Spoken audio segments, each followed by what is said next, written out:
Assalamualaikum warahmatullahi wabarakatuh. Perkenalkan, nama saya Muazzana Hasifah. Saya dari kelas 3C Fakultas Hukum Universitas Surya Kencana.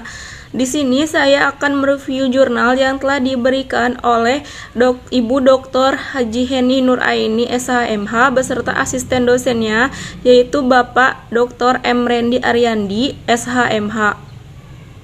Lalu ada pun jurnal yang berjudul Kebijakan Penegak Hukum Pidana dalam Rangka Penanggulangan Perjudian. Pengertian perjudian pidana. Pada hakikatnya, perjudian adalah bertentangan dengan agama, kesusilaan dan moral Pancasila, serta membahayakan masyarakat, bangsa, dan negara dari ditinjau atau dari kepentingan nasionalnya. Perjudian mempunyai dampak yang negatif atau merugikan orang lain, yaitu moral dan mental masyarakat, bangsa dan negara. Juga merugikan moral pemuda. Di salah satu pihak, judi adalah merupakan problem sosial yang sulit ditanggulangi dan ditimbulkan judi tersebut sudah ada sejak ada peradaban manusia. Jadi atau permainan judi atau perjudian menurut Kamus Besar Bahasa Indonesia adalah permainan dengan memakai uang sebagai taruhannya. Lalu, sedangkan perjudian menurut KUHP dalam pasal 303 ayat 1 yang dirubah dengan Undang-Undang Nomor 7 Tahun 1974 tentang penertiban penjurian yang disebutkan bahwa yang disebut permainan judi adalah tiap-tiap permainan di mana pada umumnya kemungkinan mendapatkan untung tergantung pada peruntung belaka.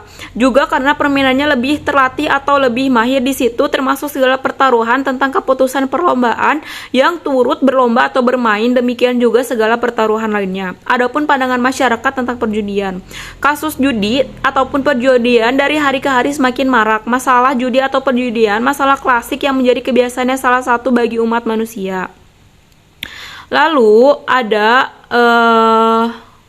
macam-macam perjudiannya, yaitu dalam menjelaskan peraturan pemerintah Republik Indonesia nomor 9 tahun 1981 tentang pelaksanaan Undang-Undang nomor 7 tahun 1974 tentang penertiban perjudian, pasal 1 ayat 1 disebutkan bahwa satu, perjudian di kasino antara lain yaitu roulette, blackjack, bakarat, craps, keno, torombala, dan super.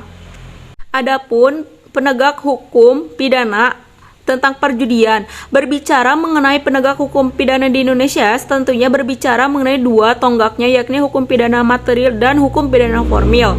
Tegaknya, hukum pidana materi di Indonesia secara umum diatur dalam Kitab Undang-Undang Hukum Pidana atau KUHP dan secara khusus banyak diatur di aturan perundang-undangan yang mencantumkan ketentuan pidana. Begitu juga dengan hukum pidana formil di Indonesia diatur secara umum di Kitab Undang-Undang Hukum Acara Pidana atau KUHAP dan secara khusus ada diatur dalam mencantumkan pidana. Berpijak pada tersebut karena strukturnya tindak pidana Indonesia dari bulu ke bulu ditangani hingga sendiri secara terpisah dan mempunyai tugas dan wewenangnya masing-masing. Lalu adapun pengertian mungkin itu saja yang dapat saya sampaikan. Mohon maaf bila ada kesalahan dan perkataan yang kurang berkenan. Wabillahi taufiq wal hidayah. Wassalamualaikum warahmatullahi wabarakatuh. The next video.